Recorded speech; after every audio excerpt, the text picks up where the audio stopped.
If you're wondering how to support and encourage your child to meet their milestones as a 2-year-old, then this is the video for you. I am sharing with you the educational toys that I have picked up from Kmart that I will be using in Zoe's morning routine to help her to reach those milestones before heading off to kindy. So if you like the sound of this video, stay tuned, give it a big thumbs up because it really does support my channel. Don't forget to hit subscribe and tap the bell so you get notified when we upload on Mondays and Thursdays. So let's parent with a plan. As a primary school teacher, I know exactly how to develop and the knowledge of where children should be when they reach school, but the early years are still a mystery for me. And even though I've had Amira successfully go through the first 4 years and is now off into the schooling system, Amira and Zoe are so different from each other. They are very much chalk and cheese, and so it's hard to try and figure out where should Zoe be for her age. And one thing that I have done to try and figure out if she is reaching her milestones is I went online to a website called Raising Children. This is an Australian website that has pages that are dedicated to each developmental stage, and I ended up on the toddlers one because that is the 2 to 3-year-old one. It was really interesting when I was reading through this page where she should be and how I could support her to be there. So if you want to have a read, I will leave it in the description box below. You can check it out after this video. Prior to me going on maternity leave to have Finn, Zoe would point and grunt, and I knew that that wasn't in the developmental stages that she should be at. She should have progressed further.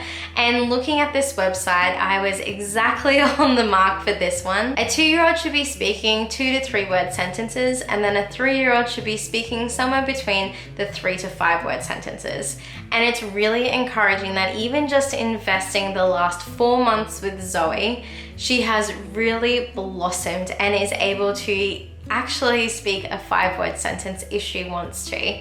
And the big trick here is stop and listen to them. Try and figure out what is their code, how can you decipher it, and then when they are talking, repeat back to them what they've said in the proper sentence format, and you will come leaps and bounds ahead. The website was also mentioning the fact that when Zoe is talking, she should be using descriptive language of size, shape, color, and amounts. It's great because this descriptive language is actually developed through play and the activities that I'll be sharing with you today. And finally, a big factor of them reaching milestones is that they are starting to build independence, because this is the age group that you're also starting to potty train in. So fine motor is a massive thing. They should be able to hold their utensils, get dressed, at least pull their pants down.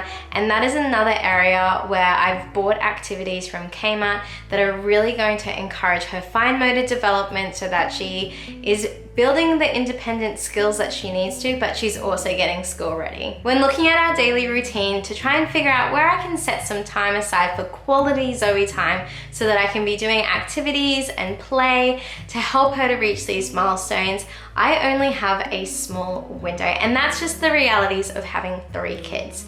This is what a typical day looks like for us. Between 7 and 8, the kids are doing their morning routine, getting ready for school drop off.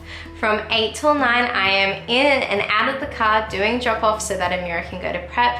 From 9 till 11, Phineas goes down for his morning sleep, and this is where I can spend quality time with Zoe. From 11 till noon, I am doing lunch and winding her down. From noon till 2:30, she has her midday sleep. Then from 2:30 to 3:30, we are doing school pickup. She comes home, she has afternoon tea between 3:30 and 4.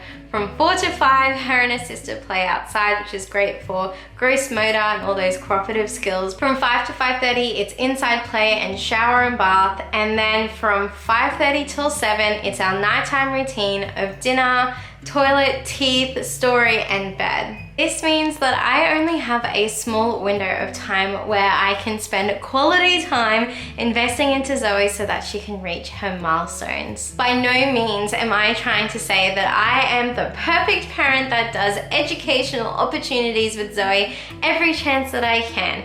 I am only going to be pulling out these educational toys probably once or twice a week. Every other morning I will be doing just normal life skills with her, like cooking and dancing and just playing and being imaginative with her and just seeing the world through her eyes. But the best part about getting a little collection of educational toys is it means those mornings where you have the energy and you want to do something that's meaningful, then having these sorts of tubs is really great to just pick, grab, go and play. All that aside, let's get into sharing these Kmart finds and how they can educationally connect with helping your child to reach the developmental milestones as a 2-year-old. My first find is actually from Aldi, but it was one of their Aldi specials. However, Kmart does actually sell tubs of counters. Now, the educational value of counters is absolutely limitless. When it comes to any sort of counters, whether it's animals or modes of transportation, first of all, it opens up an opportunity for imaginative play and then processing the world around them. The other really good thing about animal counters is the fact that it focuses on color and you can sort with color. You could sort them by the animal type. You can then go into animal names, which is helping with the descriptive language of identifying animals. And then you can also go into animal sounds of what the animals say. Something so simple really has the potential to enrich their language. And these tubs also come with tweezers, which is another great opportunity for fine motor as they practice their pencil grip.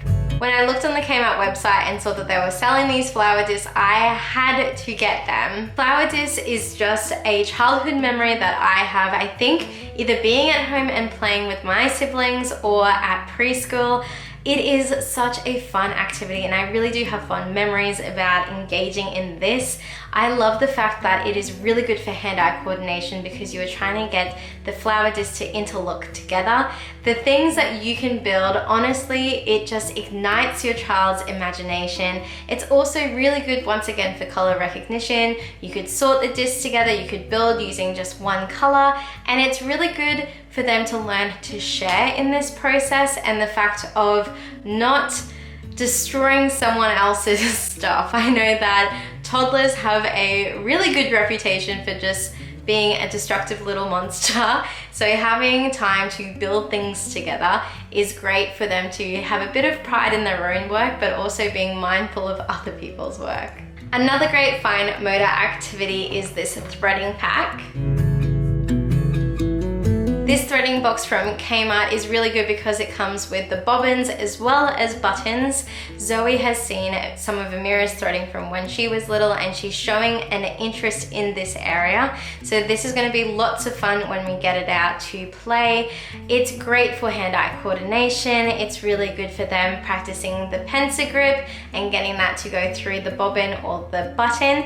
The bobbin provides an opportunity to have a level of difficulty because you can either go straight through the eye, which is quite large, or you could go through the end parts, which are smaller. One thing that Kmart is offering, which I think is absolutely magical, is a fine motor activity set. In this container, you get 4 separate activities that help build the hand muscles, which is part of fine motor. There is a container that has a turny top, which is really good. There is an eyedropper, and you could be doing this with some colored water or bubble soap water. You could do a fishing game, and you could even do it where they could be scooping up different natural materials or foam letters or anything really. And the last activity in this container I thought is absolutely amazing, and it is a pair of scissors that has a little ball bucket on for them to pick things up.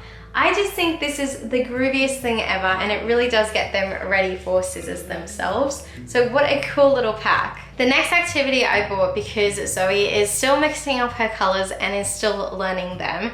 And these overlay paddle pops are a great way for Zoe to not only learn about her primary colors, but also her secondary colors. Zoe also really loves rainbows at the moment, so this is just going to be a fun little activity for her to recognize that there are different colors, but also finding them in the world around her. Then finally, I just got some staple items of scissors to practice some cutting and some felt pens to practice some coloring in.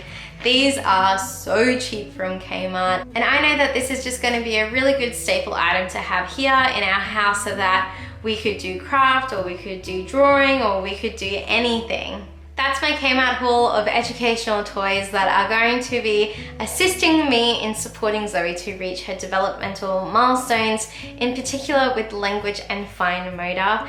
Obviously, there is no substitute of just living life with your child and really embracing the world around them. It's really great to have these sorts of containers where I can just take a container off the shelf, play with her for however long her attention span is, and put it back. It's really easy to store because they all have screw-on lids, so you can just put it back on the container and put it back on the shelf. If you found today's video interesting, not only to see what Zoe's day routine is like, but also how I'm going to sequence her playtime, then please give this video a big thumbs up because it really does support my channel. Don't forget to hit subscribe and tap the bell so you get notified when we do upload on Mondays and Thursdays, because this parenting gig doesn't come with a rulebook, we only have each other. And I'll see you in my next video.